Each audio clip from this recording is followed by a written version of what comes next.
Welcome to episode 189 of the Reptile Gumbo podcast. It's just me and Katie tonight. Robert's working, so it's us until Katie has to leave to get our kid and do parent stuff. Until Katie has to be a parent. And then it's just me. Yay. But you know what? We're here. And while it's not that big of a deal for you because you teach high school, I survived the day after Halloween with fourth graders. And there were only 2 bloody noses. So life is great. I mean, technically, I survived the day after Halloween. Oh. Were your kids even there? Yeah. Were they awake? I mean, as much as high school kids are awake any day, which is not much. Want to do sponsor stuff? Sure. Let's do sponsor stuff. If you are looking for a high quality PVC rack, look no further than Lone Star Reptile Racks. They offer a variety of sizes for all types of snakes, geckos, rats, and more. You can even order something custom. Shipping is available, or you can plan to pick up at a Herbst Reptile show near you. Visit lsreptileracks.com to reach out to Lone Star Reptile Racks and place your order today. Yeah. That'll be the last week you hear that version. You gotta write a new one. Yeah. How do you get to mine? Oh, here we go.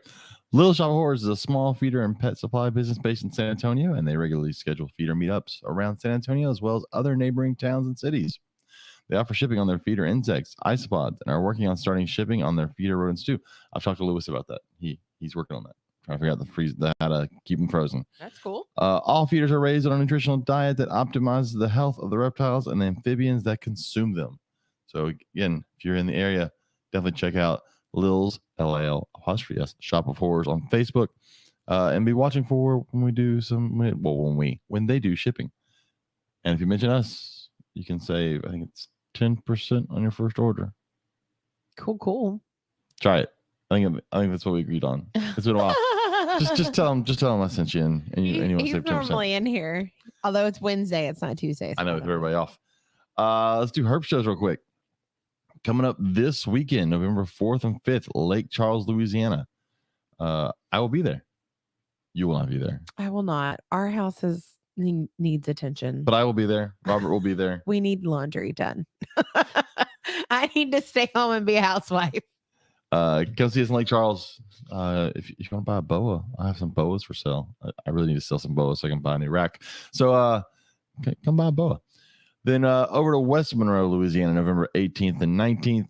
Out over to Austin, Texas, December 2nd, December 3rd. I think we're trying to go to that one is the goal. We'll see what happens. Slidell, Louisiana, December 9th, December 10th. So 3 of the next 4 shows are in Louisiana. Then off to Oklahoma City, Oklahoma, January 13th and January 14th of the new year. Then Longview, Texas, January 20th, January 21st.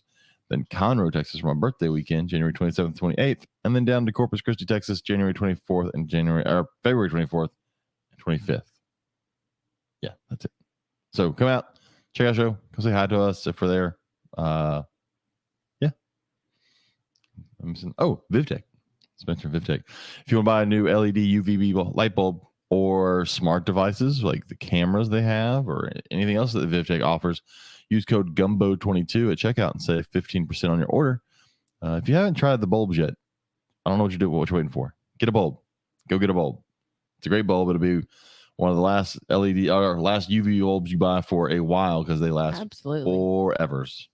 So go get one. Very exciting. Our giveaway this month. We're gonna do a giveaway this month with our friends over at Colossal Constrictors. I gotta make a post. It'll be today or tomorrow, but I'll make a post, and all you gotta do is reply, most likely. I'm still working on the kinks of what you gotta do to earn it, but you can earn a Reptile Gumbo podcast shirt and stickers, thanks to our friends over at Colossal Constrictors. And then in December, they're also going to be sponsoring a giveaway every week in December. So pay attention, listen up for that. We get a chance to win something every week in December from our friends over at Colossal Constrictors. I like my new snake from Colossal Constrictors. Freaking snakes. It lives in our bedroom right now. Yep. We're back to snakes in the bedroom. It's the only thing in quarantine though. It is for now. For now. Is there anything else you need to mention? I think that's it. I'm trying really hard to stay awake. I'm so I don't know why. Just out of nowhere. I'm Can't ready stop for yawning. I'm ready for Christmas break. I know people out there that don't get like breaks and all. Thanksgiving break comes first. Oh, that's what I'm thinking. Thanksgiving break. I was in my head. I was closer to the end of the year. You've got 12 days till Thanksgiving break. technically you have 11 because you won't be there the last day. Technically I have 10 because I have a cardiologist appointment. Yay. I mean, it's routine. So they're going to tell me everything. That you have a heart? Yeah. Yeah, well. Let's go ahead and bring our guest, our friend, in tonight. I'm not going to say her name. I'm going to make Katie do it.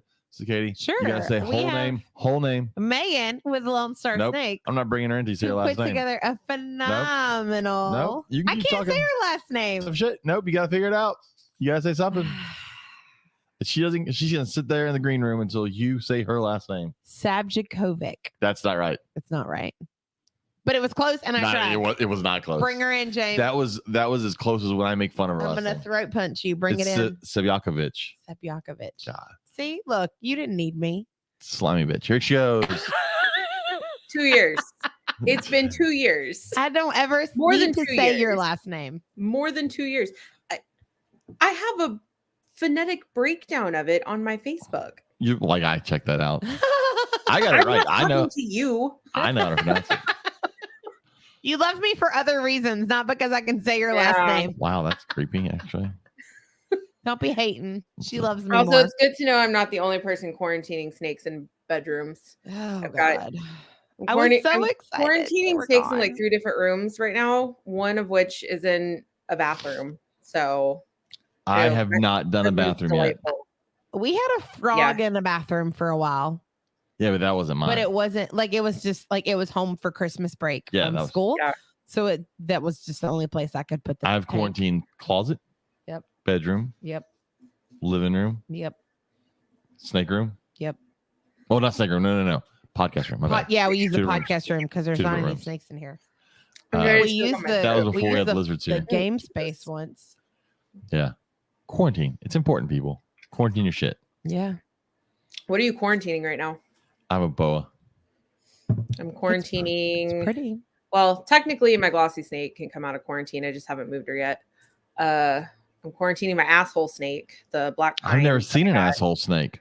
Well, it's a black pine snake, and his name is Spicy Frank Diablo, and he's a dick. So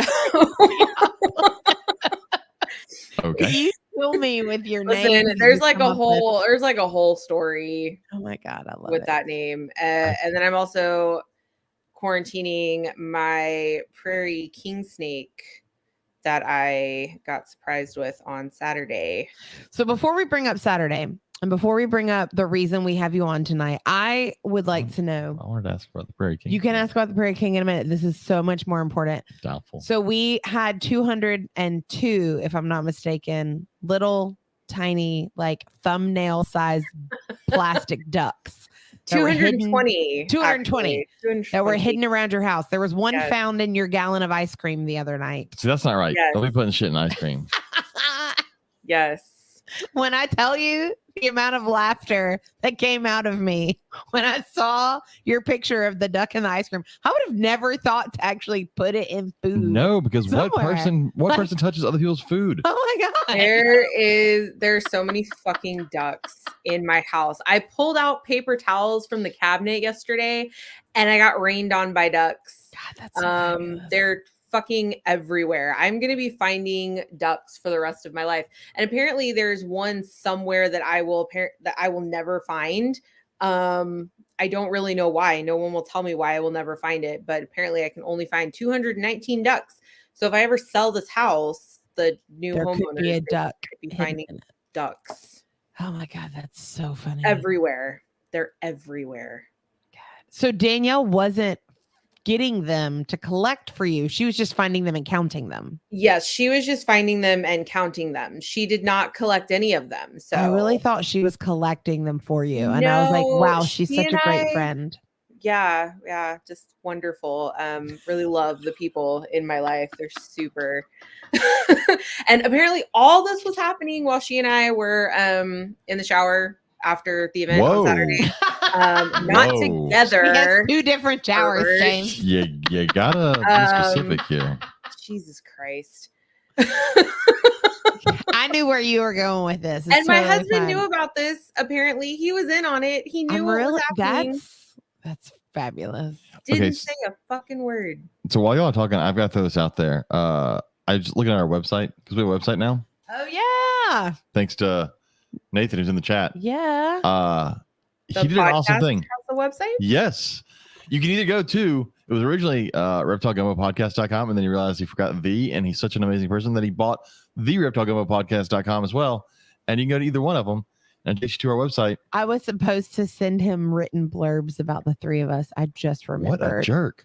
We need to send him a shirt I know. and some stickers. We can do that. Nice. Isn't it? Isn't it? Because I'm also But look, supposed yeah. to you send can click people on Okay. guest. You can click on guest of the show, and he has every episode they've been like, which ones they've been on, like all of our guests listed, and then the number of episodes they've been on. Sean's been on way too many fucking episodes, is what I'm realizing. Joe Phelan was on a bunch of them because for a while there was like every like 20 or whatever he was on. Oh, that's right. Yeah. This is really like, it's a million times better than what I would have done. I don't have time in my day to do anything for me. So Should I let be alone- offended that my name is not on here? Is it not? No. Maybe he's not done yet. He's still working. He's still working on it. Hey, calm down, Megan. You will not badmouth Nathan. That man is a hero. Oh, maybe Nathan should work faster. That's You so shut your funny. face. That man is a hero. You leave Nathan alone. Nathan Holcomb is a great man and a great human being. But you can go there and check out. It's got all the episodes, all the way up to the most recent one listed on there. No, Yeah, it does look really good. Oh my gosh. It is My fancy. brain like can't even comprehend how to even start to do something like It's this. so fancy. I mentioned it last week, and he's like, "We probably should have held off. I still got more to do." I'm like, "Dude, the fact that anything exists is more than we would have done." Like, Hell that's- yeah. I'm doing good to like My lesson plans still aren't done for next week, and I'm supposed to present those tomorrow. look. I mean, He has the most recent one posted, and I released that last night. Yeah. So, or 2 nights ago, whatever it was not that long ago. yeah, because you were like, I think it was 2 nights ago. 2 nights ago. Yeah. So he's awesome. So go check out the reptilegumbo-podcast.com. Just throwing that out there. It's fun. I'm really interested about the guest of the show one. Oh yeah, that's true. Megan's not on there. But you know what he did? He put important guests to the show. Oh, I'm fixing to stab you with this purple ink Wow. pen, James. Stab in the eye. You know what's funny is you're I on know here, how you Don't Katie. leave us, please. Katie, you're on here because on episode 26 you were the guest before you were co-host, and Robert's on here for episode 24 and 33 when he was a guest. Oh, that's funny. And then Sean Gray's on here way too many fucking times. 1, 2, 3, 4, 5, 6, 7, 8, 9, 10, 11, 12, 13, 14, 15, 16. That's way too. We're done. We're done with Sean for a while. Poor Sean. Too many times. I realize we haven't had Travis Wyman on in a while. It's 131 was the last episode according to this. That's probably all right. We don't need to have Travis on either. Anyways, back to what we were rubber duckies and people being assholes about on ice cream. Yeah. Don't So defile your ice cream with rubber duckies.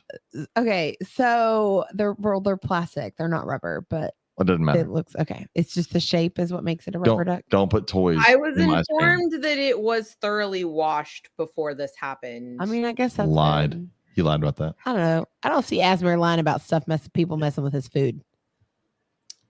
It wasn't Asmir though, was it? It was No, but he approved. No, Oh, okay. it was my younger sibling. yeah.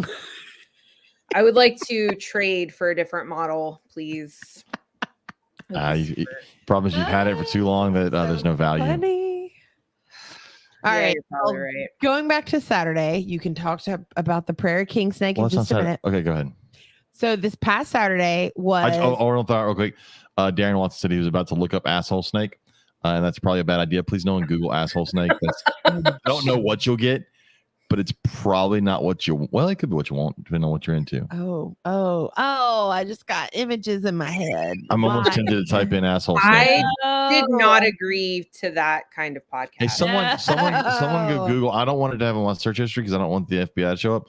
Pull But up Google the like asshole snake. incognito or whatever. That's true. Someone else, just please Google asshole snake and let me know what you find. I get okay. Moving on. Mm, Anyways, that can be the giveaway. You have to Google it and post what you find. that's crazy. No one won this month. That's no entries at all. Oh God. Oh. So this past Saturday, I was not able to attend because I had to parent. I almost died. I've actually talked to multiple people on the vendor side, volunteer side, on the attendee side, I almost both died. parent and kids. But it was World Reptile Day, the second annual World Reptile Day.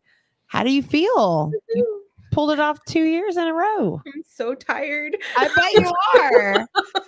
You worked your tail off this year. All of the stuff is still in my dining room. I haven't put anything away. It's all stacked on the table and on the floor, and I just keep staring at it, and it'll probably be there until spring. So I'll be honest, your event is probably one of the longest durations for an event that I've seen.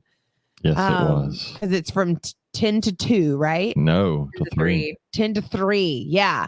So that's a really long time to have an event. And then Texas hates us all. And it was because the weather lied and to that's us. That's just the public hours, because I was there at 7 a.m. Right.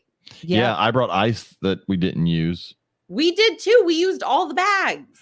We let it melt for a while, and then we used it. Katie, I swear to God, if you are not there next year, I will break up with you. I've already told Josephine that I cannot go to regional band tryouts with her next year if it's the same weekend. So I just want to mention, Nathan says in the chat that he's working on getting all this. He hadn't forgotten about you, and that he's wondering when I became a kiss ass. I'm not a kiss ass, Nathan, but fuck you now. You know what, Megan? Fuck Nathan Holcomb.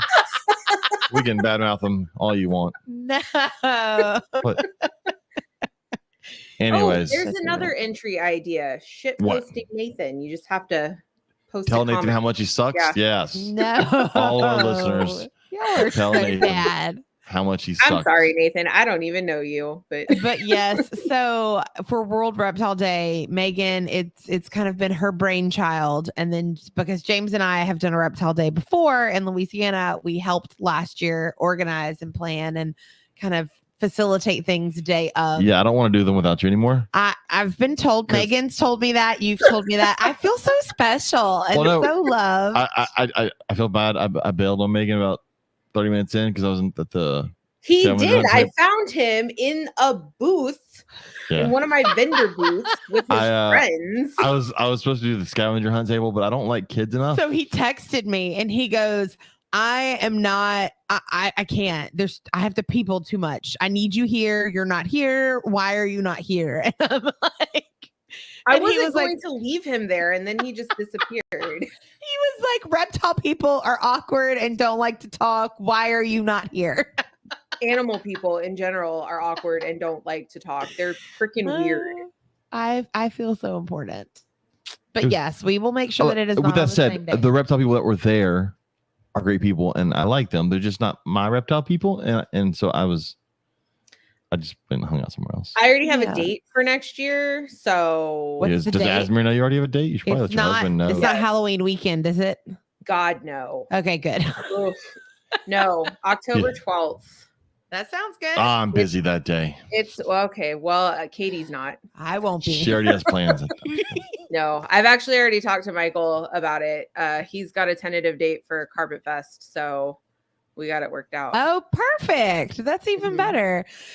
Yep. Yeah. So I was actually I don't know why they waited till today to tell me, because it's Wednesday, but I had two different students in 2 different classes that were like, Mrs. Lewis, did you go to that big reptile event in Meridiana this past weekend? And I was like, I did not go. I was with Joe all day, but I know who put it on. Tell me about the event. And so they were telling me all about, they never told me that it was hot. It was hot. That was not on their even spectrum of awareness. It was hot. It was like, don't get me wrong. I say hot. We went through 3 months of triple digit heat and it wasn't that, but it was hot when it was supposed to be like 70 something. Yeah, and it was like 90. It was so humid. Yeah. The humidity was the worst part of it. Honestly, I got there when I woke up at like 5:30 and I looked at the weather and it said 98% humidity. And I momentarily considered, could we just cancel? Damn. Well, then we had to start moving because there's animals there. We had to start moving people around different areas because it's so warm in certain areas because of the sunlight and all. Yeah. Well, these kids, I think I've learned about every species of snake that was at that exhibit from one kid today. He was like, I got to see this and I got to see this and I got to see this and then I got to touch this and I got to touch this and I got to learn about this and like that is literally how this kid talks all the time. And then another one was telling me he was excited because he got to meet Jessica Anderson, the author. Oh, the author of the books that because you had the books in your classroom. I had the books in my classroom, so he was really excited that he got to go and meet her. And I think his mom bought them a couple of the books. And so I actually called. I messaged both of their parents, and I was like, "Hey, I was like, totally not school related, but can I call you on my break today? So I wanted to call them and get like from a parental standpoint, like, what did you think of the event? And they both loved it. Both families. They didn't go together. They, two separate parties that were involved. They said it was an awesome event. It was so family friendly. They were like, obviously we wish the weather was a little better for the last weekend in October, but that's beyond your control. But everybody, like, no one had anything that they would change or do differently or anything. They said they learned as families, they learned a whole lot. Their kids loved it. And it was a great free event for them to go and hang out at. I'm going to diverge for 1 second because you mentioned Jessica. So I was at a show on Sunday, at a reptile show on Sunday, and Dennis from Pet Den, because we had Aaron on, who came on for Dennis once at a show. Aaron came on and talked for him. But Aaron has made Dennis start listening to our podcast, which I apologize to Dennis that he had to listen to our podcast. But he said that he had just listened to the episode with Jessica and said that she was great. I loved having her on. Yeah. She was fabulous. This was the first time that I actually got to meet her in person, because we connected like earlier this year. She had reached out to me about a couple of classes, and then of course y'all met her at the Austin show. So this was the first time that I actually got to meet her in person, and she seriously, like, I think she's the sweetest freaking person I have ever met in my life. She's sweet and adorable. Her husband is sweet and adorable. Her daughter's like, fabulous. Her whole family is just like disgustingly sweet and adorable, and I love them, and they need to be protected at all costs. I agree. I mean, she's like randomly just sending books and donations to reptile rescues across the country, and she's absolutely delightful. Yeah. She's very cool. Douglas Ray White has entered the chat. We need to say a very happy belated birthday to our friend Douglas Ray White. Did you message him on his birthday? I did not. I'm telling you right now, Doug, happy birthday. James. He's got a short memory. He doesn't remember happy that. Birthday, James. Doug doesn't know. Doug, remember that time I messaged you on your birthday the other day? you remember that? He does. He remembers that. Oh, but yeah. So from sorry, I got distracted by the post. Her husband and daughter sat at my booth and held my indigo for like an hour, and her daughter was so happy to hold Gerald. Yeah, it was Danny. Yes, they're such great people. They really are. I can't say enough good things about them. But yeah, so from a kid standpoint, 9-10 years old, loved the event. From a parent standpoint, also loved the event. And I actually talked with a couple of the vendors, and they all had a great time. The only thing that I've heard like would do differently was turn the air on. I would say it was we can't control the weather. We can't control the weather, and it being Halloween weekend. And they were like, but the people that wanted to come to our event came to our event anyways. So, and I'm like, oh yeah, that's one of those things. It doesn't matter what weekend you plan.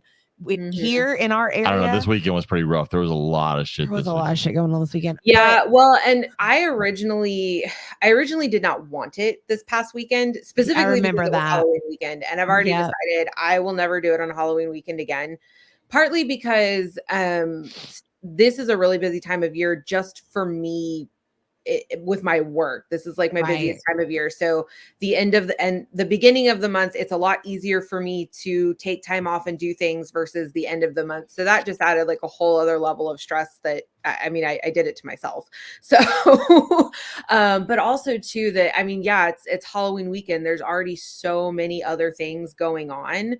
And there were a lot of other vendors, specifically educational vendors, who have already told me that they want to participate next year. They weren't able this year because there were already so many other things going on that weekend.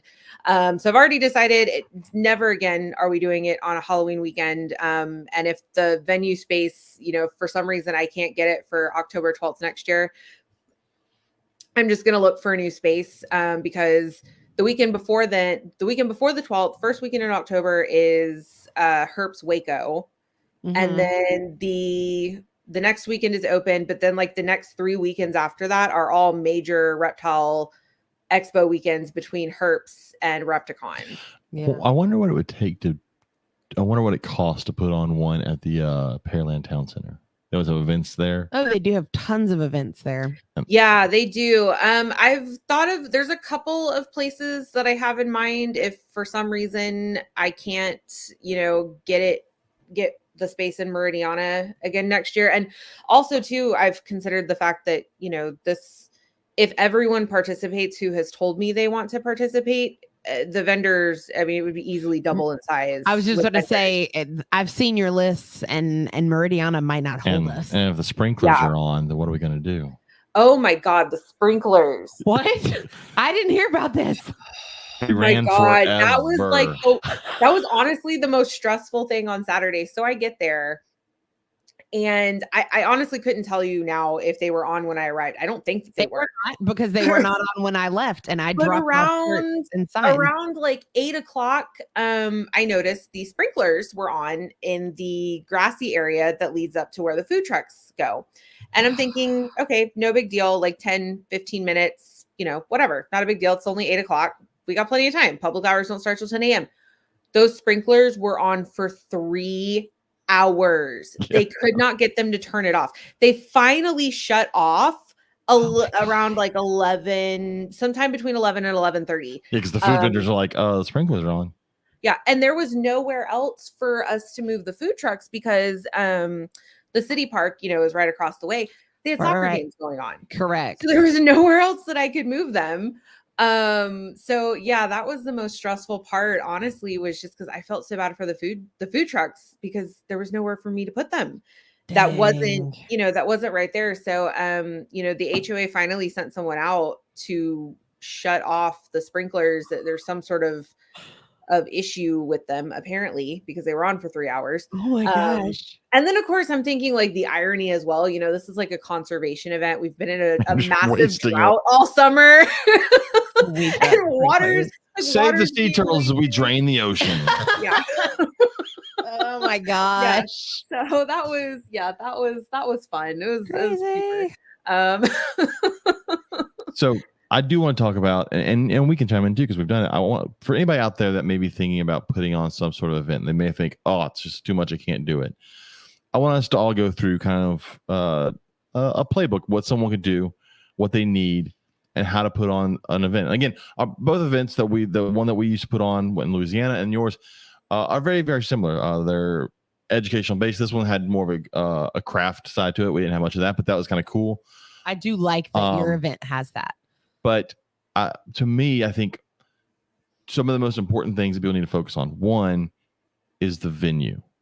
Mm-hmm. You've got to have a good venue. We lucked out in Louisiana that we had a great venue for events. It was an old plantation, and they loved having events, and they liked us, and they liked our event. And so that was great. We did charge, but we didn't charge it. I think I say it wasn't us that was charging to get in. It was the plantation. But it was like $1. It was $1 a person that was like over the age of 1. And it was one of those things where basically it helped pay for their employees that were working. Because we didn't pay for the venue. Because we didn't pay for the venue. Yeah. So if you can get a venue that will let you do it for free, that's the way to go. Yeah. But a venue is a big one. And then don't try and do it yourself. You need people. Yeah, you got to delegate. You got to have a committee and you got to delegate. God, no. There's no way like that I could do this without, literally every single person that has volunteered to help. I'm just one tiny little cog in the wheel. You guys, all the volunteers, the vendors, they're the ones that make it successful. Yeah, our event in Louisiana that we did for several years was not possible without our friend Christy Wharton. Mm-hmm. She did a lot of the weight, carrying the weight for us. But if anybody out there is thinking about doing their own event, do it. You've got to understand it's going to be work. It's a lot, especially if you're starting from scratch and you have nothing to base. We kind of lucked into ours in Louisiana because we used to have, they still have it now. Bug Day. They have Bug Day. No, and then that'd be going on for 10 years, I think. At least. And we were like, and we had kind of started putting reptiles into Bug Day and bringing reptiles instead of bugs. And finally, like, hey, can we do this as a reptile day? And they're like, sure. And so there was an idea there and already a base for that. But yeah, I found the venue to be very important, and the venue you have right now is great. But I agree that if it gets any bigger, it's they let me use our conservatory building for free for my classes already, and they let me use the venue space completely for free That's so for the awesome. event. But I mean, it's also another reason why it's important to me that we leave the space better than we found it, because Absolutely. they're nice enough to not charge us anything to use it. The last thing that I want to do is leave it looking like shit. Absolutely. Speaking of shit, Darren Watson Christ. in the chat says his search for the asshole snake turned up some adult toys. So thanks, Darren. Thanks, Darren. For taking one for Way the to be team. a team player. I mean, taking one for the team, I guess means Now I'm something different there. curious. I am too. I'm very In my mind, I have images that I don't want to see in real life, and I'm afraid that's what's gonna pop up. Oh, well, Asmer won't be asleep when I get off this podcast, so I hope he's ready to do some Googling. Whoa. It's about to be a fun night. Oh my gosh. Just looking up Listen, asshole he knows snakes. who he married. Okay. Anyways, That's so funny. Darren, let us know if you order anything. Just So one thing I am curious about with this event is how do you choose, because there are so many, how do you choose an organization to donate to choose this is who we're going to benefit? So before we get, let me explain. So there was both years of this event. There's been a organization. Yeah, my brain's not working. That's not the word I'm looking for though. A charitable part of the event where we've raised money for a certain organization that does some sort of reptile related. God, words aren't working tonight. Mm-mm. You can help me out here. I don't know what you're trying to say. You know what I'm trying to say. Conservation. That's rescue. what I meant. That's the word. God, at least somebody's paying attention. But I don't know. So I would recommend anybody that's wanting to start an event, don't start the event as a profit maker. That is not the goal of an event like this. It is definitely an educational thing. So you can add some conservation to it, like Megan has done the last couple of years. That's great. So, anyways, back to Katie's question about how you chose. Yeah. So last year it was the Texas horn lizard, and this year it the was horny toad. This year was the sea turtle. So no, that's a really good question. So last year, the reason that I picked Horn Lizard Conservation Society. I already knew going into it that I wanted it to be a Texas-based organization. I wanted it to be something that, the animals didn't have to be native exclusively to Texas, but I wanted it to be something that was supporting Texas wildlife. Horn lizards are our state reptile, and especially within the last, 2-3 years, there's been a lot of activity in conservation programs for horned lizards to reintroduce their populations into the wild. San Antonio Zoo has released Fort Worth did it too, right? I think so. Yeah, I think Fort Worth did it as well. And San Antonio Zoo, I think, is just kind of leading the charge with it. So that was kind of it felt like just a really good starting point to start off with our native reptile. And then this year I picked Gulf Center for Sea Turtle Research. They actually participated last year as educational vendors. They are just down the road in Galveston, and they do honestly really incredible work, really vital work for our sea turtle species on the Gulf Coast. I've been able to build a really good relationship with them. They have talked to me about some of their goals for what they want to wind up doing eventually with the organization. They're currently in the process of saving money to build a new facility on Galveston. I don't know if you guys have ever seen the facility for Sea Turtle Inc. down in South Padre, but they're wanting to build something very similar to it that they can open up to the public, do tours of their rehab facility, do classes and stuff on site, things like that. And sea turtles, honestly, which kind of our discussion question of the week. Sea turtles are actually what sparked my interest in reptiles to begin with. So even though I'm known for my work with snakes, sea turtles always will hold a special place for me. So that was one of the reasons, a few of the reasons that I picked them for this year. I've already selected someone for next year that I'm gonna keep quiet for right now. But this particular organization is also based local. It's me. I get all the money, guys. I am the organization. Darn, you blew it. Oh, goodness. That's how I'm going to afford my feeder rodents. Are we going to put your face on our shirts next year? Just me. It's how I'm going to afford to feed my snakes next year. Oh my God. my yeah, stars. I've already picked an organization for next year. I've already got the date. I already have a list of ideas and things. I knew you would. I want to do love for next it. year. I just kind of going back to like what you and James were talking about, like things that you need to plan an event like this. For one, this is definitely not a for-profit event. Even, the small vendor fee that I charged for the businesses this year, I still put in my own money to this event. A lot of hours go into planning this. Several months go into planning this. There's no way that you can do something like this if it is not a passion. Real quick, I just want to say good night to Douglas Ray White. He's leaving the chat. What is that green emoji? That's a snake. That's a snake.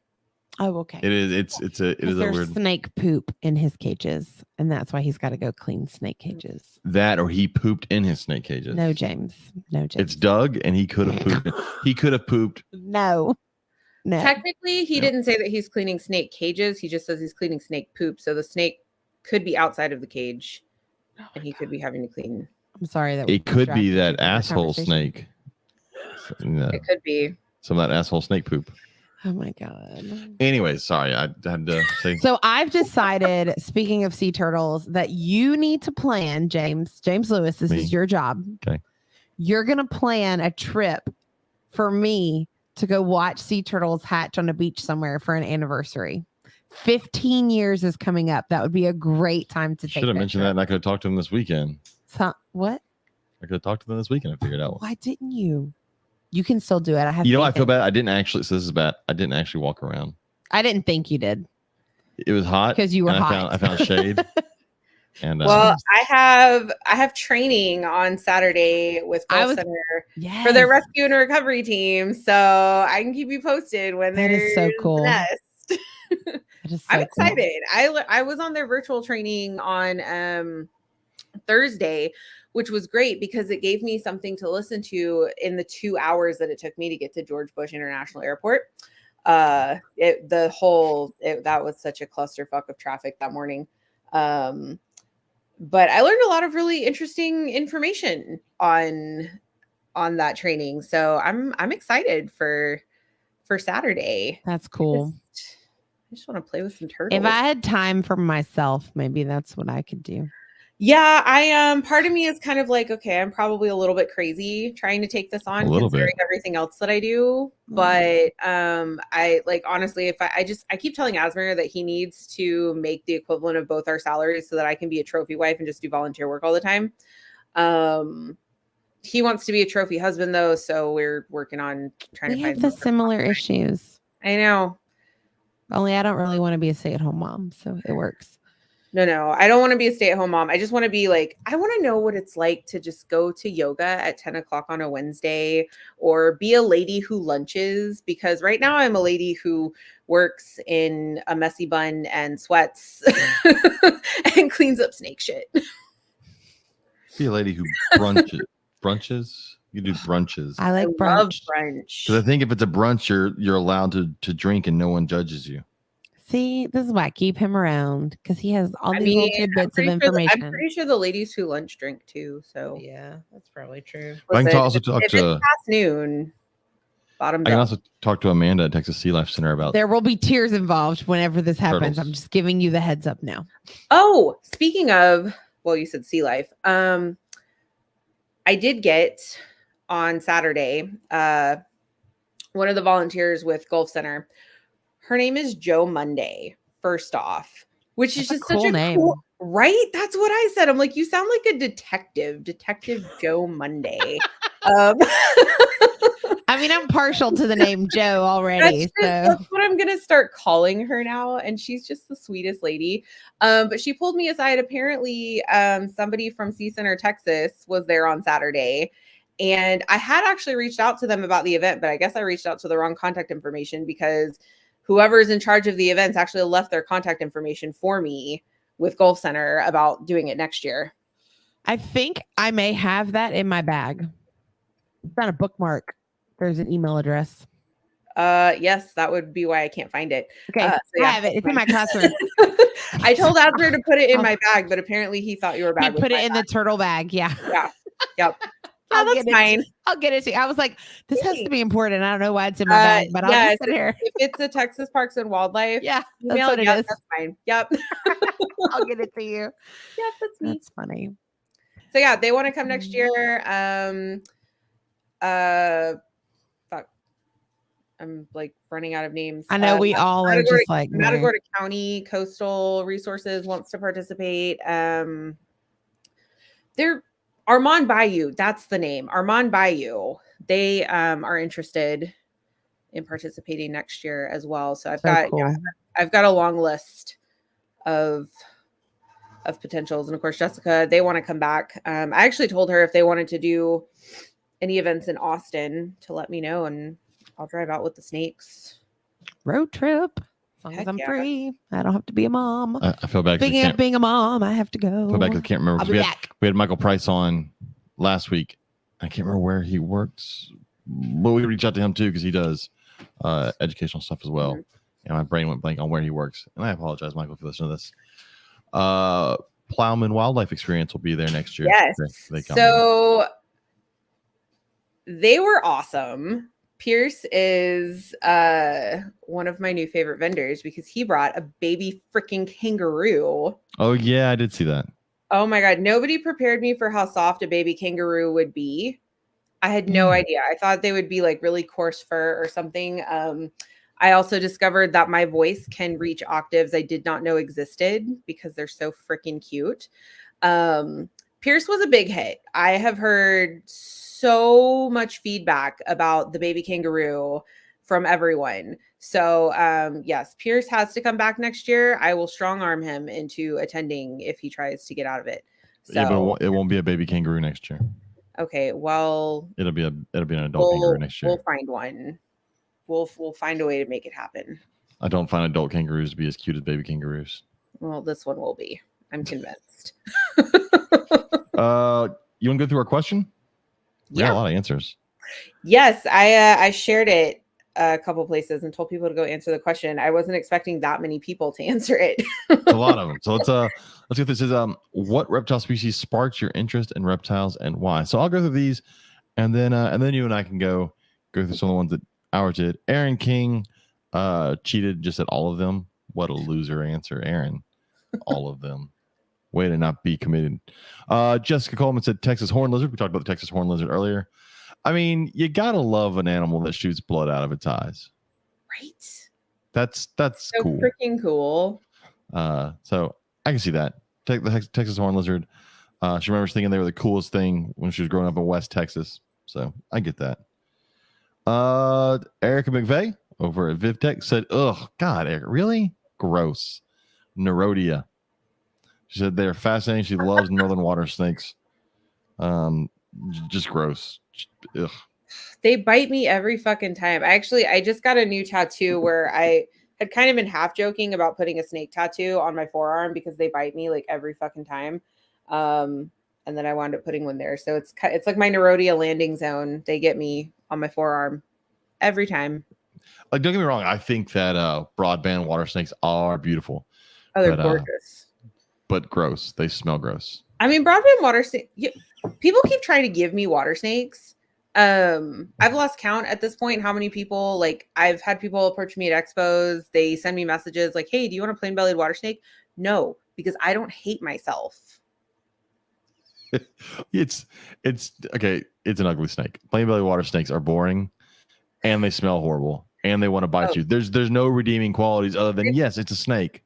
Terrible personalities. Gross. Just gross. Every time I get a call for one, I'm just like, here we go again. So yeah. Darren, by the way, suggested for the kangaroo so that next year it will still be a baby. Just put it in a 10-gallon tank and don't feed it, and it'll stay small. I mean, that Solid logic. it works for the reptile hobby. That checks out. Speaking of Pierce Ballman, he said his ball python. He was his first pet reptile, so that's what he started. Oh, that's so sad, Pierce. A ball python, really? that's what got you into this. So sorry. You know, you're a ball python breeder. You're supposed to be on their side. I am, but I know that I suck for breeding ball pythons. The rest of them don't. I say that as like I've reached out to a large ball python breeder to try to get him on the show, and I hope he doesn't hear this and it turns him away. I still want him on the show. Kieran Hester said, "Oh God, green iguanas were my favorite growing up. I always wanted to keep one until I learned how difficult they can be to keep successfully, but they sparked a love. Yes, they have their shitty personalities. They suck as a pet, and I get it. Someone right now is listening. I had the sweetest iguana. That's great. You had the 1 out of 4. Identifying it's a 1 out of 4 rule. There's 3 other ones that make them fucking horrible pets. They're just angry dinosaurs that take up a lot of space and cause damage. So much damage. Oh, people are gonna think that you're suicidal when you go out in public after handling your iguana. Like, are you okay? Do you need to talk to somebody? Friends don't let friends bring home green iguanas. Oh, there's so many, especially nowadays, that there's so many other better iguana species that you can own as a pet. So, Jason Creekmore said, "Any and all." Again, come on. That's cheating. That wasn't the question, Jason. Not the question. Answer the question. He did answer the question. Here's the rest of his. But I had 4 snapping turtles. At least that's what I called them when I was in kindergarten, which means they were probably red ear sliders. You probably had. I do remember as a kid, like everything was a snapping turtle, but it definitely wasn't. They were all red ear sliders. It says we rescued them off the road and we kept them in a Walmart swimming pool from spring into summer, and then released them into my dad's friend's pond. Y'all should have seen how scared all the other kids were until I started playing with them on Bring Your Pet to School Day. I was a Ninja Turtle kid, so it was the coolest. I did have pet turtles, and man, I was what a horrible pet, and what a horrible way I kept them as a child. Like in a glass tank on our back porch because they smell bad. Because they smell terrible. I mean, I don't do aquatics. Like, I would in certain situations if I had been. So if you ever see the big Waterland tubs, which are like part land, part water, and then you get a big filter on that, and then you only do like 1 turtle in there. I mean, I would love to do like diamondback turtles. If I had the money to hire someone to take care of it for me, like a fish tank, because I've had 1 beta fish, and that experience with Frank, who also had a terrible personality, by the way. How did your beta have a bad personality? Okay, he tried to bite me. It's a bait. Come on, stop that. It jumped out of the water and you sound like the people that called you and told you that the water moccasin chased them. Okay, well, I was also recently told by 2 wildlife rescues that bats can't jump off the ground to launch themselves in the air. And that is exactly what happened with the bat that I had. Sure. Did you also see a black panther as well? Is it? I did. They do exist in Texas. Moving on. Jennifer French said, when I was probably 5 or 6 around that time, my stepdad's friend brought his pet boa constrictor over to for me to see. I carried home what I remember to be a fairly hefty cottonmouth I had wanted to keep. That ended badly for the snake when my mom saw it, and I had a big time guilt about the snake from the point on. So I guess that's kind of started it. Definitely nailed a protect the unloved mentality into my soul. I'm having trouble reading tonight. I loved wild snakes and pet snakes. I even made a sort of paper mache green tree python when I was 9. It was posable and like 15 feet long. That's a massive green tree python at 15 feet long. There was a pastor who visited the field I played softball at who would bring his pet corn snakes when it was warm. Loved every bit of that. I always remember those boas, though. Boas were always the goal. I agree. Boas should always be the goal for everybody. Everybody should get boas. Especially if you buy them. I do love my boa. Especially if you buy them from me. You should definitely get a boa if you buy it from me. Right now, I really want one of those speckled king snake hatchlings from Split Rock Reptiles. That's because Danny just finally got one. Yes, and it's really freaking pretty. And I do not have budget money right now for a new snake because I have a lot of upgrades that I need to do. But Oh my god, I want one. It's so I do pretty. love mine. It is pretty. It's freaking good. My dad commented rainbow boa since I had to have one and we had to learn to produce humidity quickly. Again, that's a horrible first pet. I know I've said it before on the show, and I've just got to say again, horrible first pet snake is the rainbow boa. Don't do it. Don't do it. We did it, and he lived for a long time, and I don't know how. It was in spite of us, not because of us. Horrible first pet snake. Louis Patoe said a coral snake in Conroe, Texas. He flipped a rock looking for bugs, and it changed his life. Luckily, you did not bite you and then really change your life. Right. That could have been different. Like that could have gone one of two ways. Lisa says reticulated python. I can't explain why. I just held it, and I haven't been able to stop thinking about snakes since. It was just all-inspiring, I guess. Retics are cool. Michaela says carpet python because of Robert Leroy. It's Robert Moss. The hands down have the best snakes and are wonderful teachers. Yep, they do all the carpets. Dun, dun, Robert is dun. pretty cool. I got to meet him and his wife at they were at Carpet Fest. I really want to cool. read this one, but someone wrote a paragraph, like it's more than a paragraph. They wrote a novel here. Yeah, we'll come back to that if we have time. That's a long one. Amanda Reddy, she said chameleons. What a ripoff. We knew it was chameleons. You like chameleons. We get it. That's why I have this stupid chameleon back here. Our first pet reptile was a panther chameleon. All it takes is holding one. Their little mitten feet will change your life. Honestly, everything about them is unique. They are great. Again, not a pet for everyone. Not that they're not an easy pet to take care of. They're just not everyone is ready to take care of one. So we'll put it that way. Our friend Tracy Renee said a green iguana that her aunt had. Again, horrible pets. Just horrible pets. Chris Dieter said eastern box turtle and Godzilla subspecies. I don't know what that means. I feel like I should. And I'm surprised Chris Dieter didn't say like an alligator. So, Great. Or a crocodile. But somebody said he was at the event on Saturday. was he? Yeah. I did not see him, or I did not pay enough attention. I didn't either, but somebody told me that he'd stopped by and checked out the event. I need to get him back on here and talk to him about what's going on over there at the alligator and crocodile park. Yeah, I need to take another visit over there now that it's not 110 degrees outside. Yeah, but now it's going to get cold and everything's going to be up and you won't see anything. Yeah, but it's Texas, so give it I still have a few more weeks. That's true. Ryan Goslow said crocodiles as a whole got him interested, but now crocodiles being the number one. Todd Autry also said Texas horned lizards and rough green snakes. Rough green snakes are cool. You don't ever, I mean, we don't have them here, but that's a cool one. James Berry said, honestly, podcast got him interested in reptiles, and then his buddy turned him on to boas, and he posted a picture of a little albino boa. Everyone should get boas. They're the best.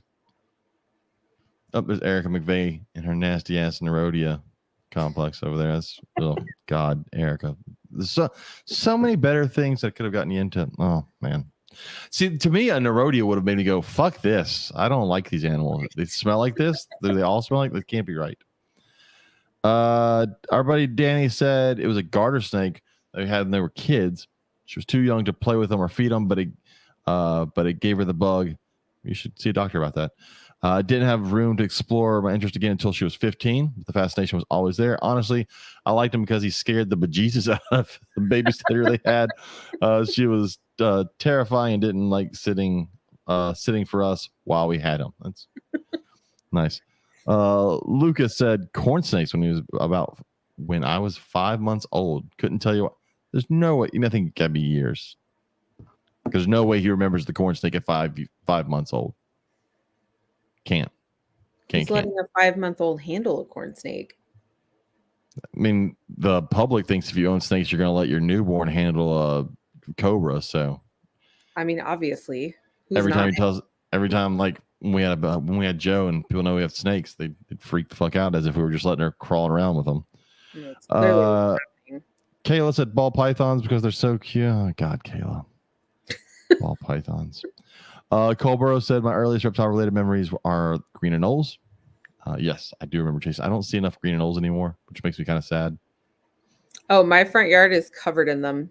Green anoles, or are they covered in the brown anoles? Both.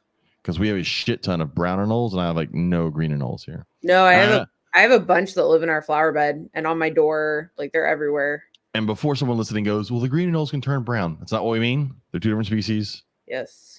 and we have invasive brown anoles in Texas, taking over where our green anole should be.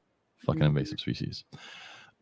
Freedom Jones said Western black rat snake. Every summer we'd get at least a dozen. Although when I was younger, they met an unfortunate end because my family is. Oh, that sucks. That took a turn quickly.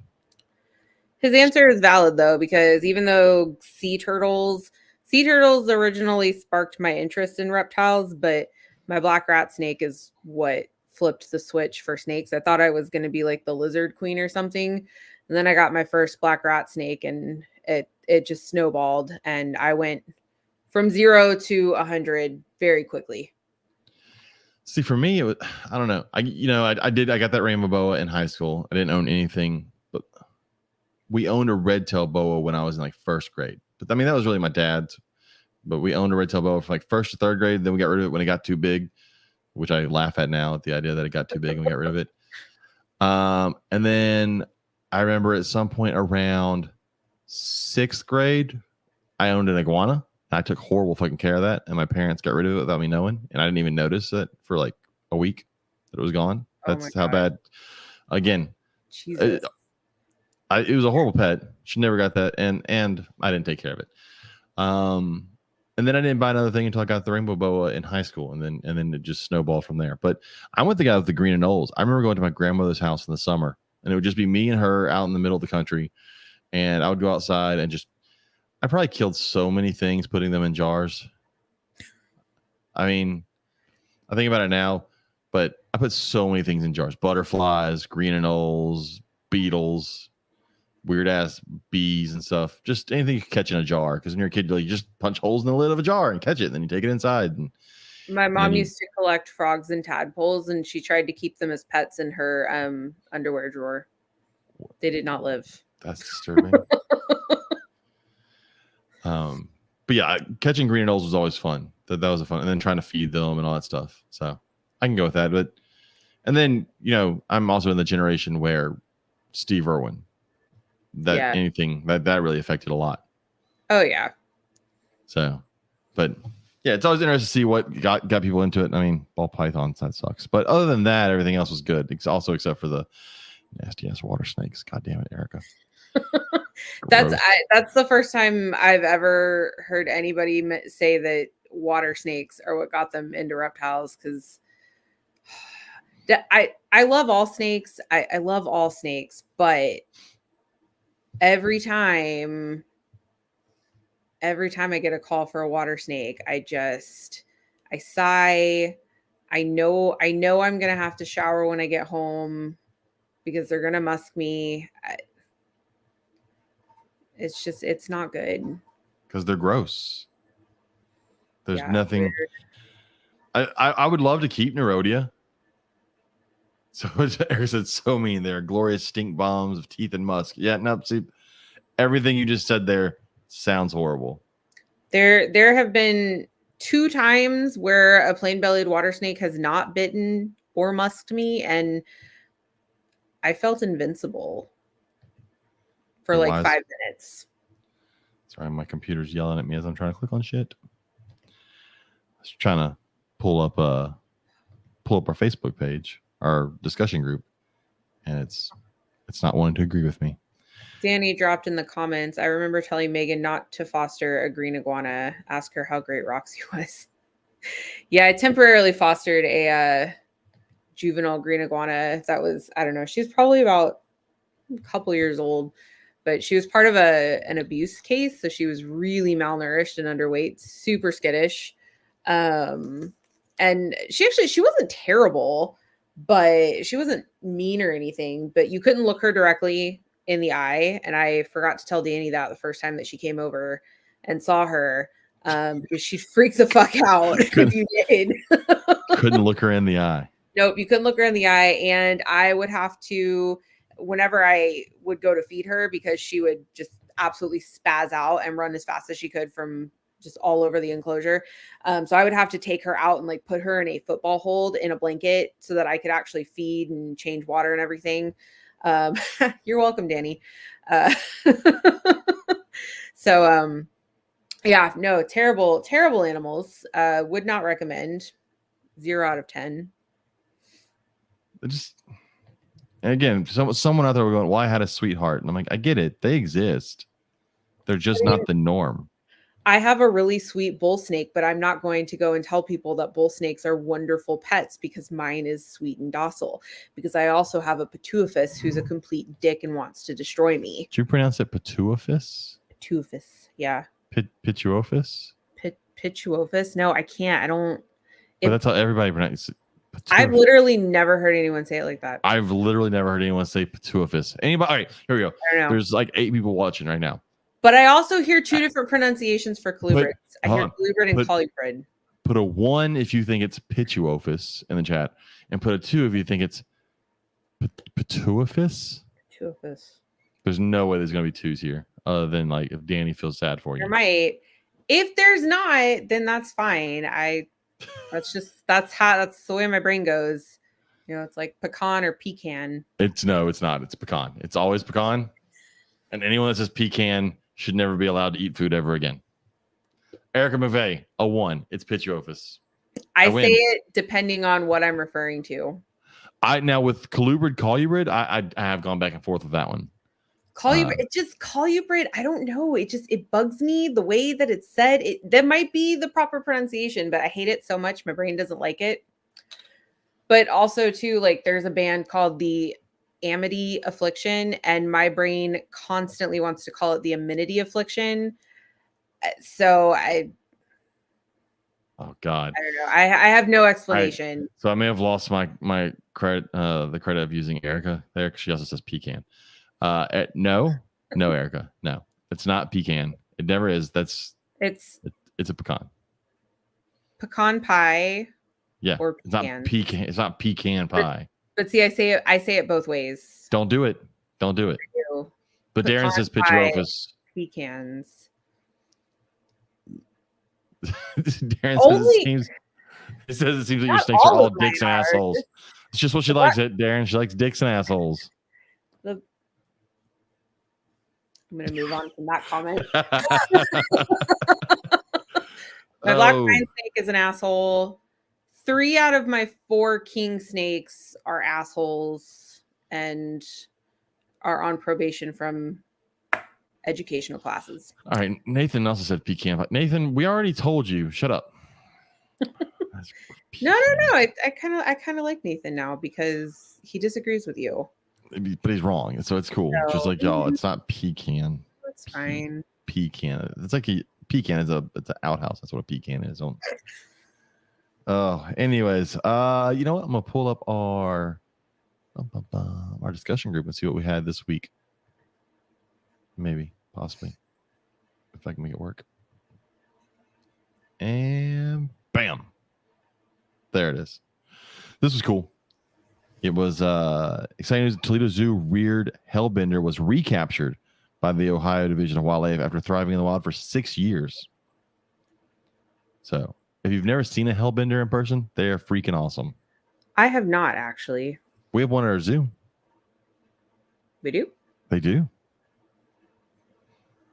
It's when you make the turn. Oh wait, no, I'm lying. I did. I was literally just there. Bitch. Yeah. That's why I can't be trusted. I lie. For those who don't know what a hellbender is the largest salamander species in North America, and they're freaking awesome. I only saw like the tip of its nose because it was hiding. But all it needs is just the tip. Tyson Dallas posted this. I think it was like a school, the Anaconda Copperheads. What? It was a school. Turns out Anaconda MT was once the home of the most prolific copper mine in the world, to Montana. And so this place, their mascot is the Copperheads. The place is the Anaconda. So they're the Anaconda Copperheads. Oh my God.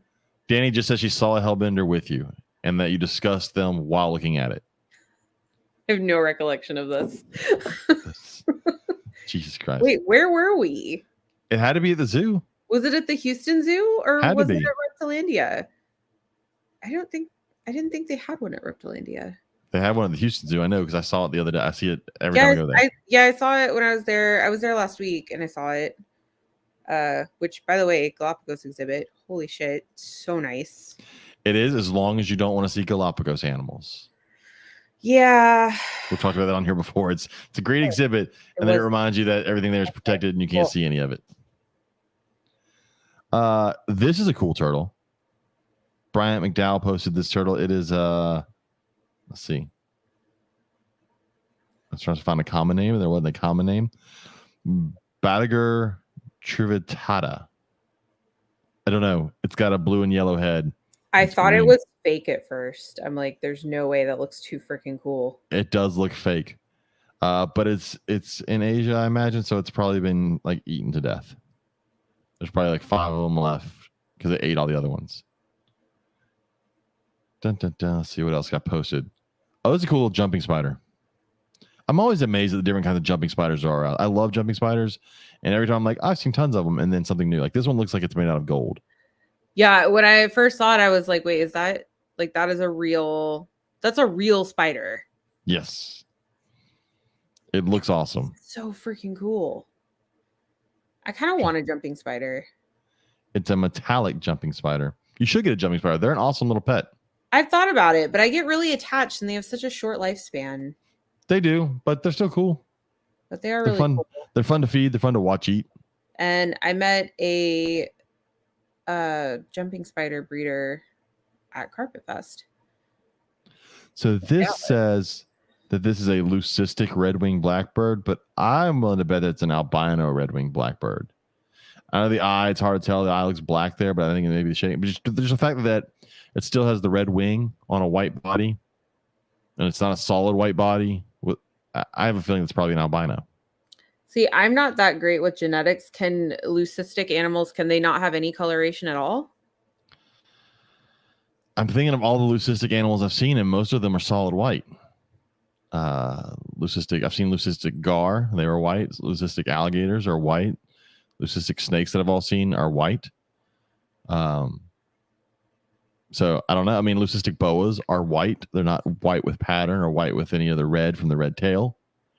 So, but if you look at an albino red tail, it's white and red, and then it makes sense for this red-winged blackbird to be white and red. Either way, it's a cool looking bird, and the fact that it's an adult, it's kind of interesting. I think it's cheating. You can see in the picture it's living in the snow there. That's cheating. It can only camouflage for a few months out of the year. I do want to go to this in Southern Illinois, Snake Road, where you go and there's just tons of snakes. I bet Erica's been there because I say that's in her neighborhood. It's not really like near her. It's closer to her than it is to us. I really want to visit. I don't know if you follow Cottonmouth Acres on Facebook. So really awesome page. This guy, it's got acres and acres of land and has a huge concentration of cottonmouths living on it. And he walks around and documents them, videotapes, pictures. He's gotten some really cool footage of the animals. Some of them he's been able to identify as, having lived there for years. Has he gotten footage of cottonmouths chasing him? Because they do that all the time. Alas, he has not. We are still waiting on it. But one day. Yeah, I think you win like $10,000 if you can get footage of it. Danny said there's 6,000 jumper species worldwide. Fun fact. Spiders. And then Erica, I agree. She thought that it was thought it was from the Richie Rich movie. Remember the Richie Rich movie had the little mechanical bee? I don't think I've ever seen that movie. What? Sorry. With Macaulay Culkin? And he plays Richie Rich. What the hell? Nope, your childhood was sad. My childhood was not sad. I've just never seen that movie. You didn't see Richie Rich. It was sad. Erica said they have been to, I knew they would have been to Snake Road. Sadly, someone recently died being a twit there, but not at the road, fortunately, but from falling. Probably because they were being chased by cottonmouths. That's what it was. Cottonmouth chased them right off the cliff. Obviously. I mean, they've been known to do it. Should have worn better footwear. I'm sorry. That was a really shitty thing to say. Someone died, Megan. They died. What an ass. My dad posted, that's a follow-up on this dumbass from Philadelphia and his fucking stunted alligator. Wally, the emotional support alligator, attends the Philadelphia Flyers game after the Phillies snubbed him. Why are people giving this guy time? Nobody Stop it. cares about your emotional support alligator. God, I don't anyway. I don't. But yeah, that was what got posted over on our Facebook page. Bam, take that off there. So anywho, yeah, Erica said the chasing Twitter views. Yeah, well, I chased him right to the bottom of where we fell. Yup. Can't say yep, Megan. Someone died. They died.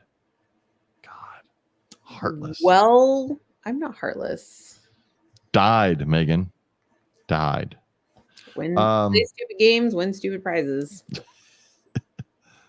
Trying to see what else we had come up lately. There was something else I wanted to talk about, but I forgot what it was. And I blame you for some reason. You asked me to be here. I know. Well, no, Katie asked you to be here, but I agreed to it, so it's cool.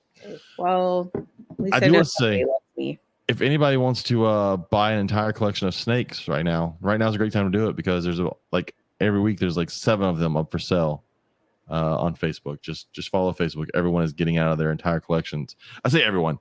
The folks that got into it at COVID, all those people are realizing that there's no money and it's expensive to feed these fucking things. Right. Rodent. Yes, I've done. I made a mistake and I did not stagger my feeder purchases. So now I get to buy a lot of feeders all at the same time.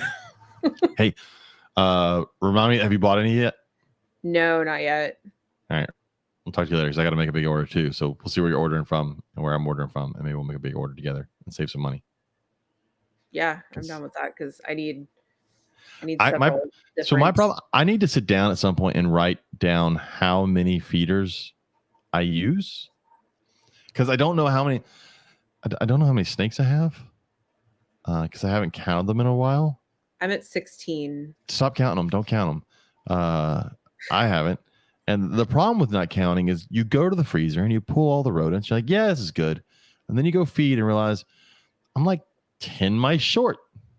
And then you didn't feed them that week. I'm like that confused lady meme on Facebook anytime it's feeding day, sitting there trying to calculate who I need to feed, how many of each feeder I need, what sizes I need, because all of my snakes range from babies to adults. So yeah, and like in my mind, I'm like, yeah, no, I need to pull 10 mice for these. Then I'm like, oh, I haven't recounted since I got the last like 7 snakes, so I should probably stop. So yeah, I should write it down somewhere so I know how many to pull when I feed, but I don't do that because and I give feeders to my tortoises and turtles sometimes too. Yeah, that would be being organized, and I'm not organized. I actually used to use an app to try and like keep track of feedings. That's too much work. Then I just decided it was too much work and I was like, fuck it. So now I have an alarm on my phone that tells me like, hey, you should probably feed the snakes this week. Honestly, the snakes pretty much let me know when they're ready because they all stare at me expectantly. I have realized, so I tend to keep my stuff on the smaller side. And anybody out there that wants to be a dick and say, you're starving, then fuck off.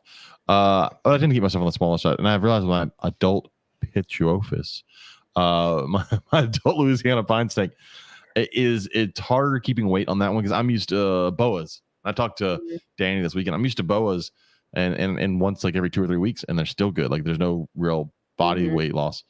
But damn, this pit goes through like energy and weight quick. So I got to up his diet more. Which is interesting because my bull snake, he's kind of the opposite of that. He gets fed every 2 to 3 weeks. And he's like, he maintains a perfect weight. I don't know. But it's only my big male. My smaller female, she's fine right now. But yeah, he's burning through energy, and I'm having to feed him like medium rats here and there. Yeah. Although every now and then I'll just throw him like a handful of mice. Yeah.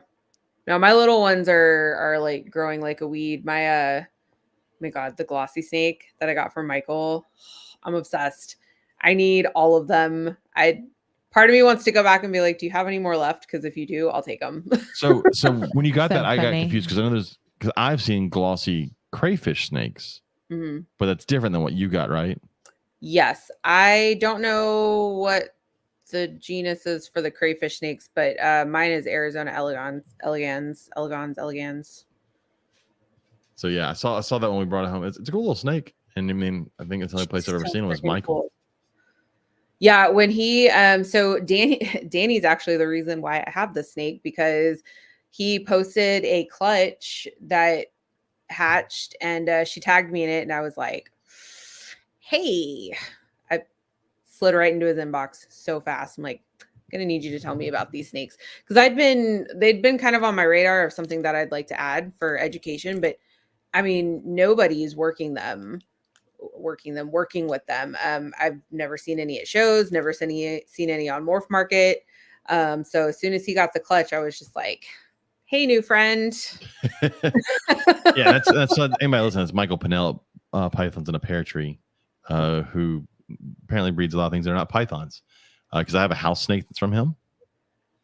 And I do have one of his children's pythons. It's a male children's python who only chooses violence, but he's pretty, so he stays. Yep, no, mine shows violence all the time, and she's gone. You would You would hate my pine snake. But yeah, the glossy snake is amazing. I love her, and I need more. I would love, Erica, I'd like to see a shovel nose in person. Shovel nose snakes would be a cool one to see in person. I've not seen one of those.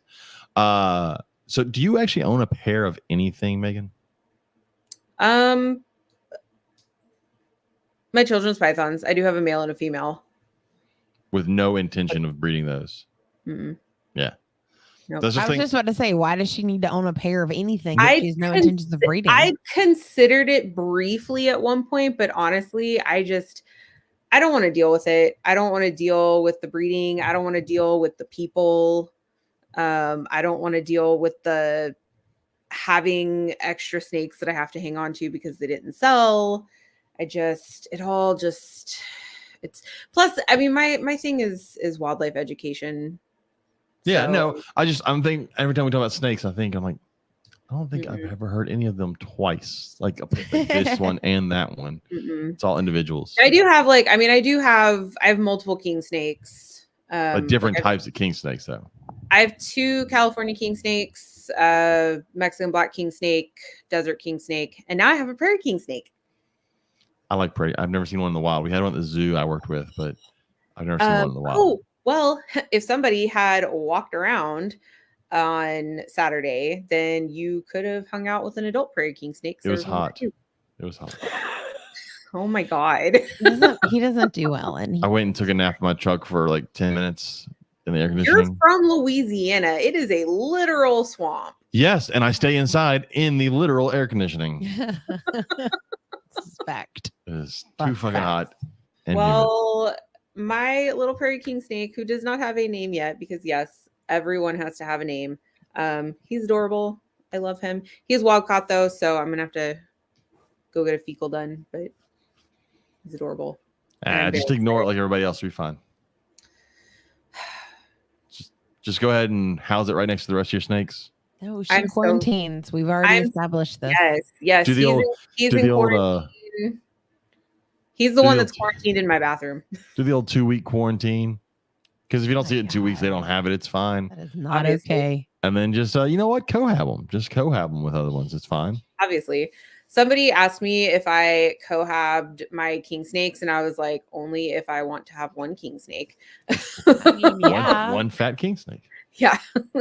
So let's talk only if I'm trying to downsize. So I didn't think about it. You went to Reptilandia. We mentioned earlier you went to Reptilandia for South Texas Carpet. Yes. Carpet Fest. Mm-hmm. South Carpet Fest. Yeah. Texas, whatever it was called. You went there for that. Yes. How was Reptilandia? It's absolutely fucking incredible. Seriously, it is the coolest freaking reptile zoo I have ever seen in my life. I mean, I went there back in December when they did their soft opening, and I was impressed even then. The tropical building, which is their largest exhibit building that's just opened. So the one with the massive tree that I've seen them building for forever. It is. So their croc monitor exhibit is 2 stories tall, and the length of it is about half the length of the building. It is massive. I've seriously never seen anything like it. And then of course I went to Houston Zoo last week, and I love Houston Zoo. I really do. It's a dated building. It's an older building. But it's Reptilandia. I mean, it's the platinum standard for reptile zoos. It literally nothing compares. I need to go back again because I walked it twice and I still feel like I did not see everything that there was to see. Have you been to Fort Worth? I love Fort Worth. I went when they actually first opened their herpetarium, which Was it God, Mola Museum of Living Art? Isn't that what it is, Mola? Yeah, and it's been it's been like almost 10 years now, if not a little bit longer, since they opened that building. I think it's been longer because I think we were still. Yeah. You were still at the zoo when we went, Katie. I remember when it was under construction. Oh yeah, we haven't been since before Joe was born. Yeah. Oh wow. So it's been at least. But I remember you can sit there and eat your food right next to like a gharial. Yeah. Mm-hmm. So it's been a long time since I've been. It's probably been about 8 years since I've been to the Fort Worth Zoo, just because I don't go to Fort Worth. I don't have a reason to go to Fort Worth, and honestly, the traffic is terrible trying to go to Fort Worth. But the zoo's fantastic. It's one of my favorites in Texas. You don't want to go visit Danny? Just make her come visit you. Well, she's not in Fort Worth. It's all the same place. It's all. Wow. Okay. It's all the same place. First off, Dallas is better. Dallas is so much better than it's Fort the Worth. same place. It is Dallas, not. Arlington, that is Fort Worth offensive are the same place. No. Same place. Absolutely not. You don't say Magnolia is the same place as Pearland. No, it's not. You don't leave one to go to the other. You just look up and all of a sudden you're in another place. No. James. No. Same place. Them's fighting words. And Danny's only 40 minutes away from Fort Worth. So you can go to the Fort Worth Zoo anytime you go up there. Without any traffic, but then you have to get on 360 and you have to go through Arlington. The same place? Yeah, you have to go through the same place. Because it's the same place. It's different. Arlington is not good. Arlington is where you go if you want to go to Six Flags or you want to go to a Rangers game. That's it. Same place. Anyways. Through it on the way to Fort Worth. Reptilandia. Amazing. And all the like I said, all the pictures I've seen, the cages all look massive. They're insane. Like, it is a zoo for the animals, not the people. How is the anaconda? So I've only seen footage of the anaconda exhibit, but it looked amazing in the picture. It's so cool. It seriously feels like you have been transported to a completely different continent walking through there. It's absolutely amazing. What are you doing? Her back hurts, but she's gonna try and. Oh, it's not gonna work the way she wants it to. What's happening? What? Okay, there we go. I hurt sitting down in these chairs, and I just can't do it anymore. I was just watching, trying to figure the system out. I pulled the cord; it'll work. I just need to stand up. My back only hurts when I sit down. If I'm moving around, if I'm standing, if I'm laying down, one of those I'm fine. Lumbar support. But it's in the. I say back. It's not even my back. It's the hip flexor muscles where my sciatic nerve is. That's what it is. So it's not even my back. But I'm just like I'm stretching and I'm in pain, but I'm here. Okay. We appreciate it. Yeah, we appreciate it. If James can deal with the heat, I didn't die. I'm glad you didn't die. Well, at the end of the event Saturday, I was like, I can't stop moving. So everyone else had like sat down, take a break. I was like, fuck, I can't, or I'll die. So I just like started taking tents down. Yeah. But I was like, I'll get tents all down, and then I'm gone. Like because it was like if I took a break and waited, I'd have been done. Yeah. I could not sit down because if I sat down, I wasn't going to get back up. I came home, showered, laid on the couch to watch football, fell asleep. Katie came home about an hour later, woke me up. I was like, hey, do you want to go lay? Tired. So do you want to go lay in the bed? And I was like, yeah, sure. So I got up, laid in the bed, and then I woke up at 10 p.m. Yeah, we got like I had a football game I was going to watch at 6, and then I woke up and look at my watch and it's 10. I was like, fuck, I missed that. Joe fell asleep on the way home from regional band because we were at that. I met you at 7:00 that morning. Yeah. And then I drove straight to Friendswood Junior High. We were there until 4. Oof. And then we drove home. She fell asleep on the way home. And then, I slept. And then I woke up and I ate and we watched like one episode of Alone and then we went to sleep. So did you get any feedback from your neighborhood, like your neighborhood group or anything about the event? Yeah. Nothing but positive feedback from people. It's everybody loved it. I mean, a lot of people, they were there last year, came back again this year. Lots of new people that hadn't been before. And yeah, they loved it. The only thing that And sucks is all the vendors that I talked to, especially the educational vendors, were they were super excited about it. Everyone wants to come back next year, which is really great. We had a couple of first timers this year. Mallory Cardner, she came out with her venomous snakes. Reese Hammock, he came out with his venomous snakes, which was really great to have. And then of course we had Plowman Wildlife Experience. He was referred to me by the Learning Zoo, actually, who didn't come, losers. Well, that's my fault. Gosh, James, tell us how you really feel. I fucked up the dates when I was originally sending out the information, and they book, which, I mean, this is a great problem for them to have. They fill up, their calendar fills up so fast because they've become so popular that by the time I realized I had fucked up the dates, they had already booked events for this past weekend. But they were really awesome and donated a bunch of handmade beaded turtle bracelets for us to sell. Yes, all those. Which were a huge hit. Yeah, Becca handmade all of them. So I drove up Thursday to pick them up. And she actually said that she's planning on doing that every year now, doing handmade bracelets for us to sell to raise money. So they were a huge hit. It's funny. As we're talking, another post got made on our question for the week, and it was Drew Schultz. Oh. He said his thing that sparked his interest with leopard geckos. He had a science book with a picture of one, and that led him to getting his first reptile at 10 years old. So we're talking about Learning Zoo and the Learning Zoo comments. It's like Beetlejuice. We said their name too many times. We're on the same wavelengths.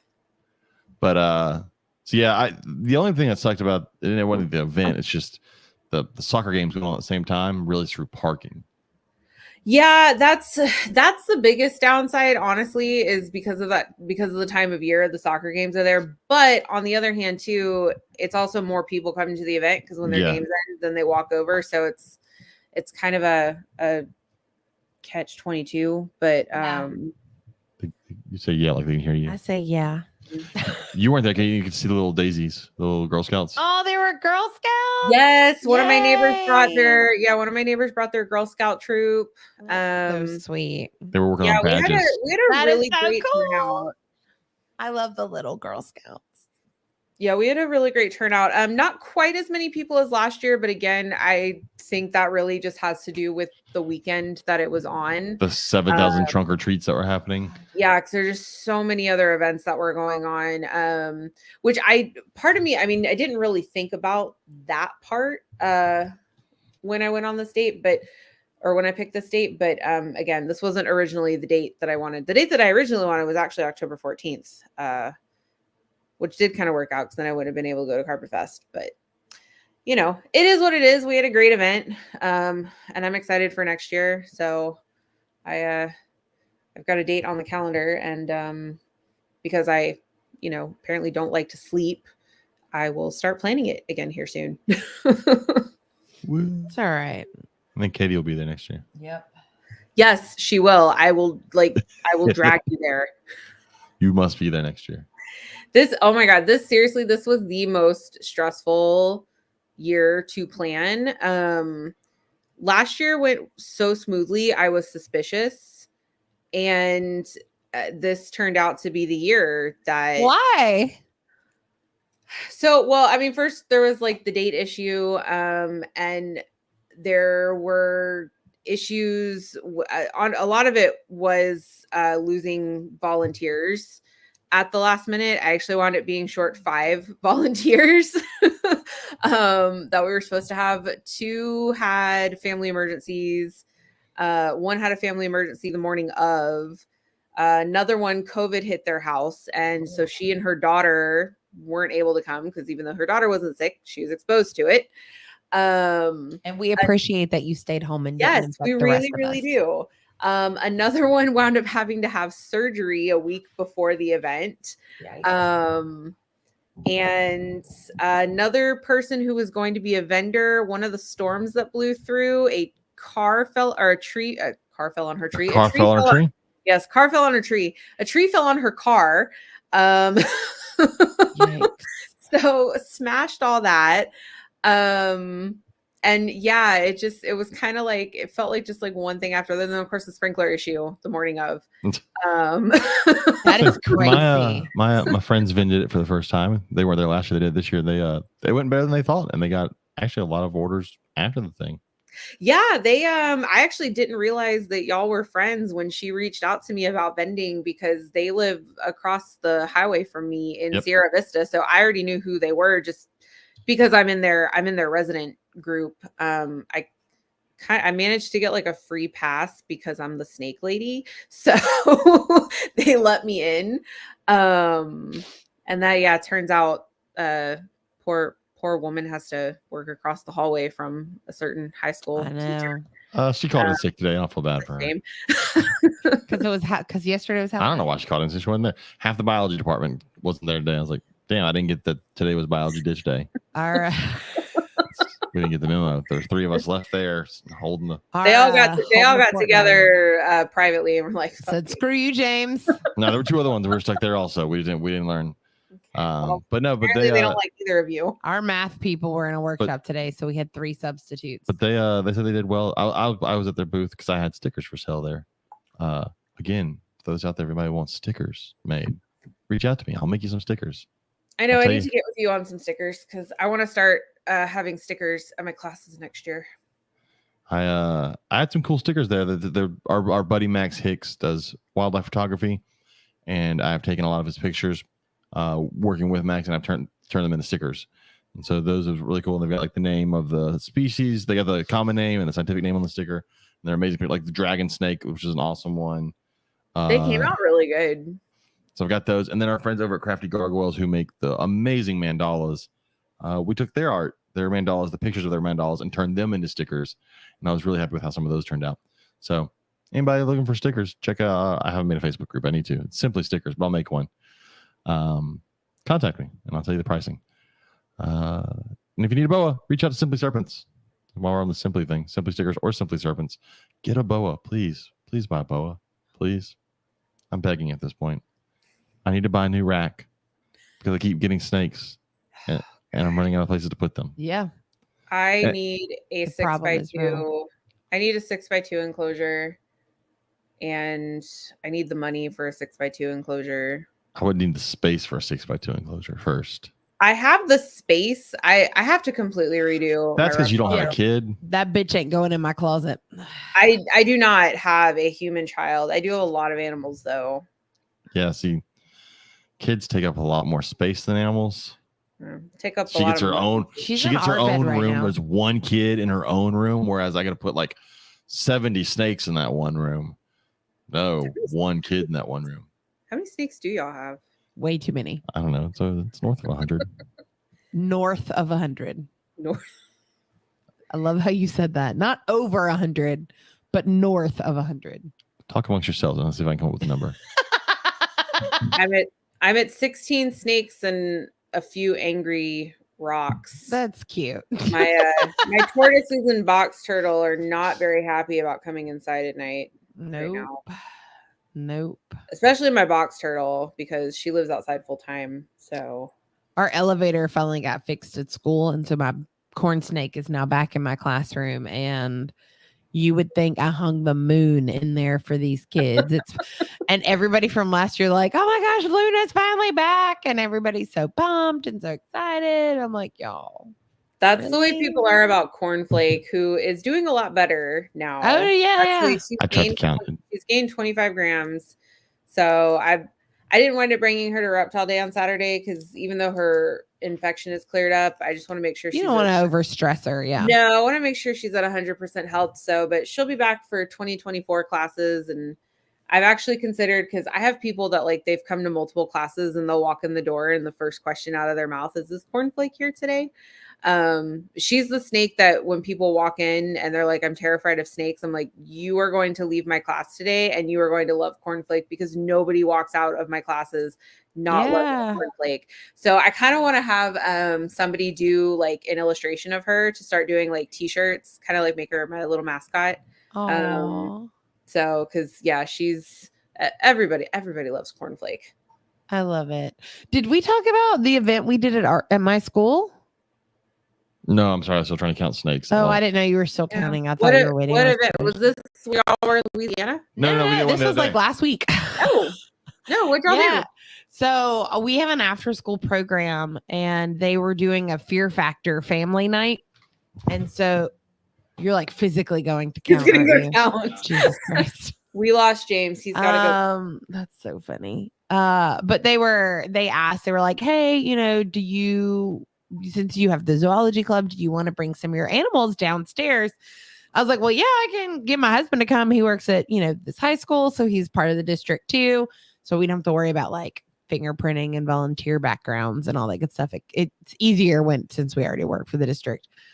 And then Joe got some more volunteer hours. So she came out and helped. And we were there with setup and breakdown. It was 2 hours. The event itself was only an hour long, but there were probably 40, 50 kids there. And their families, because it was the family event. And they had like one station where it was like they could make slime, and there was another one where it was like it was different baby foods that they could taste. It was like for texture things. And they had like the mystery boxes where you had to reach in and like, what is this in the box? But we had I had my jumping spider and I brought my crested gecko downstairs. We took all of our skeletons from the house, our animal skeletons we've collected over the years, to decorate the table, and we had like 5 or 6 different snakes. And 97. Did you count the ones downstairs? 97. Yeah. There's no way we're under 100. We are. Well, but then you got to add in 2 tortoises, a chameleon, a couple of skinks, and I didn't count any of the stuff in your classroom. Which is at least one more snake. But I mean, I have 7 class pets in there, so. Yeah. So someone please buy a boa. That's what I'm trying to get to, is what the point is. Because I need to buy racks and mice. But we were there for an hour. Joe, we had James made this sand boa tube out of it's a PVC tube pipe. painted up like a sand boa, and it's got a sand boa face and a little tongue. And you shoot candy down it. Yeah, you launch candy down it. And the kids get candy in their bucket. So that Joe ran that at the event. That was the hit at the Repticulture Trunk or Treat on Sunday. Yeah. The kids thought that was the coolest thing. And a couple of the dads were like, oh, is this a COVID invention? And I was like, no. Nope, it's just. And apparently I didn't realize, but apparently that was a thing. The Halloween during COVID, people were using pipes to like pass out candy. We lived in Louisiana at that time, and COVID didn't exist. COVID didn't, yeah. Louisiana refused to believe that it was a thing. So we just lived life. So did Denver International Airport. Somebody forgot to tell them we were in a pandemic too. But I had a layover there during the pandemic. I had to go to Oregon, and oh my God, like you would have thought nothing was going on. That's crazy. And then of course, United Airlines telling everyone 6 feet apart. Meanwhile, they're all squishing us in the plane like sardines, touching shoulders. Like, yeah, okay. Do you want to that's wrap awesome, it up? though. Oh yeah. But we had a great event, and they loved having us there, and it was awesome. It was a fun event for me. I like to be able to do stuff and help out, and it's always fun when I get to see James and Joe kind of in their elements. Yeah. And even though he says he doesn't like small children, he does great with them. So I'm hoping we'll have a bug vendor next year. I feel like that would be cool. Would be a cool addition. Oh yeah. All right. Are you getting hungry? I need to go to the bathroom. I don't need to know that. Well, now everybody knows this. I need to go to the bathroom. I just want dinner. And I need to go stand over our child and make sure she's done with her homework. I gotta go make my husband Google weird shit on the internet. Don't mess with my asshole earrings. snakes. So if you want to get a hold of you, how can they get a hold of you? Facebook, Lone Star Snakes. I'm technically on Instagram under Lone Star Snakes, but I post like maybe twice a year. So I don't even have an Instagram. I need to start using mine more. I have one, but there's too many social media platforms to keep up with. I don't have one. Like I have a Facebook. I'm getting old and I work full time. I'm tired. It's a lot. Hi, Bill at Victory I don't have a Snapchat. I don't have a TikTok. I don't get I Snapchat. don't. I don't. I didn't I think it's Snapchat just for when it- sending dick pics. I think that's the I- only thing it's used for. I don't have it. I feel like now I don't. I don't let my kid have it.